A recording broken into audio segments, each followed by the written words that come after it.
Welcome to Appreciate Good Thoughts, Selections from The Pathway of Life by Leo Tolstoy, Vegetarian, Volume 2, Part 1 of 2, on Words of Wisdom. Everyone thinks of changing the world, but no one thinks of changing himself. This insightful saying by Leo Tolstoy is a valuable reminder for all of us to reflect inward. The renowned 19th century Russian author suggested that we ask ourselves what God really wants us to do. As Leo Tolstoy said, "In the name of God, stop a moment, cease your work, look around you." A novel by Tolstoy is not a work of art, but a piece of life, stated Matthew Arnold, a 19th century British poet and critic. In addition to his renowned epic novels, Leo Tolstoy wrote essays and letters that conveyed the spiritual truths he came to realize during the course of his life. Along with adopting and promoting the vegetarian diet, he became deeply interested in spirituality and living by the ethical teachings of Christ. The concepts he conveyed through his writings about peace and the fulfillment of God's will greatly influenced 20th century leaders like Mahatma Gandhi and Dr. Martin Luther King Jr. Supreme Master Ching Hai spoke about the uplifting nature of Leo Tolstoy's work during a group meditation session with our association members in July 1997 in Los Angeles, USA. Because Tolstoy was a practitioner, That's why when you read his story, almost a story about spirituality, about God, and very happy, very positive. It's very good to read him, to read his book. You try. If you haven't, you try. You can read more, Such thing is very good for you. Today, it is a pleasure to present excerpts from Volume 2 of The Pathway of Life, called Thought, where Leo Tolstoy reminds us to take control of our thoughts and recognize which are good and evil and focus on the good thoughts. Thought. Man has power over his thoughts. Our life is good or evil depending on our thoughts, but we can direct our thoughts. Therefore, in order to live a good life, man must labor over his thoughts, nor yield to evil thoughts. Take care to purify your thoughts. If you have no evil thoughts, you will commit no evil deeds. Guard your thoughts, guard your words, guard your actions from evil. Observe these three paths in purity, and you will enter the path designed by the All-Wise One. All things are in the power of heaven, excepting our desire to serve God or self. We cannot hinder the birds from flying over our head, but we can prevent them from building a nest on our head. Even so, we cannot stop evil thoughts from flashing through our mind, but it is within our power to prevent them from nesting therein and raising a brood of evil acts. We cannot repel an evil thought once it enters our mind, but we can recognize the thought as evil.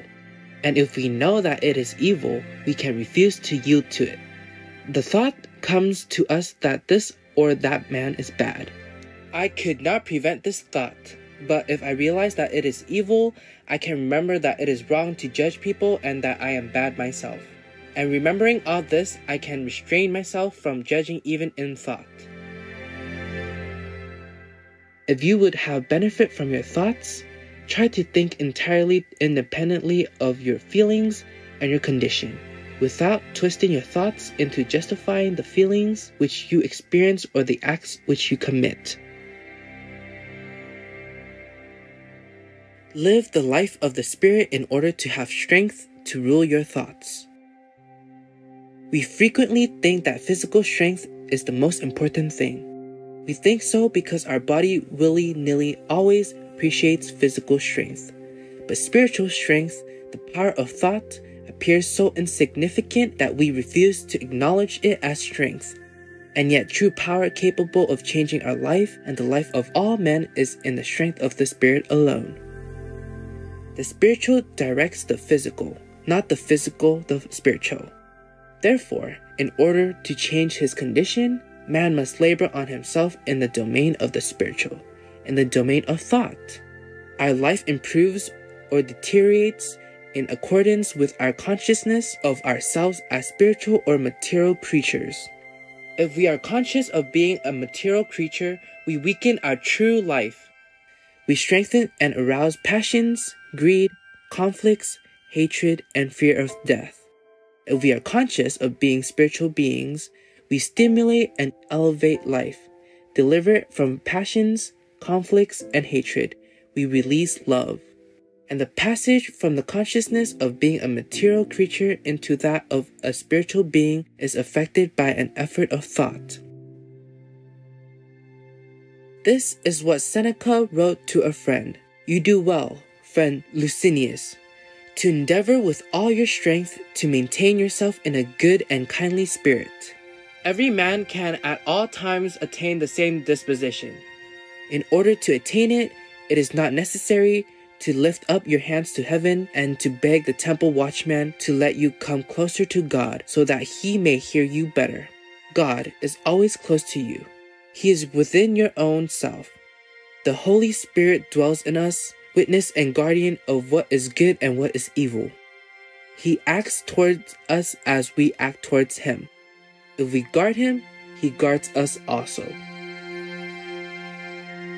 When you are in doubt, when you do not know which is good and which is evil, you must withdraw from the world.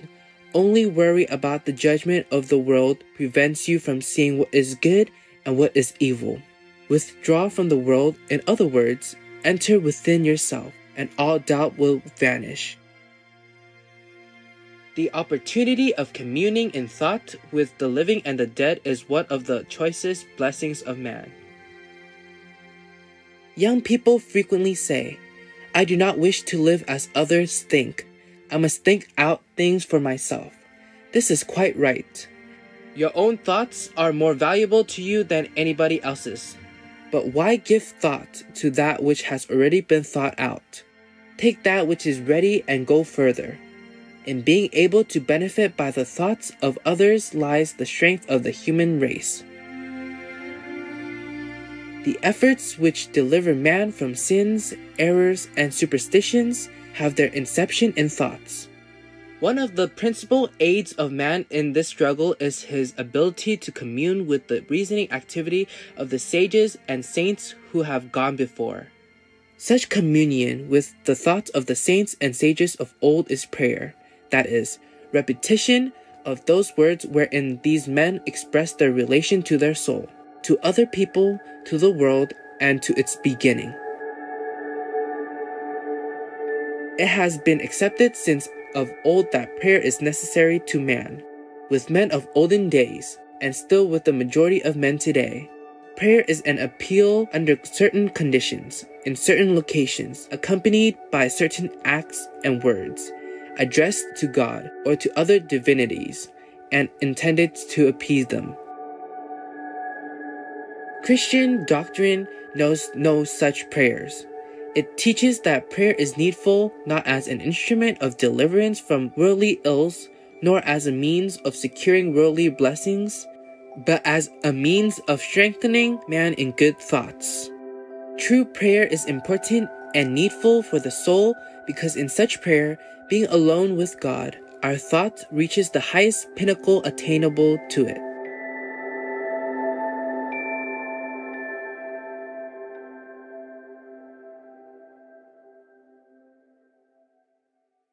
When you begin eating consciously, with compassion and thoughtfulness, you attain a certain lightness and inner peace, a sense of connectedness to the larger world. Kathy Freston, vegan. Peace-loving viewers, thank you for watching today's Words of Wisdom.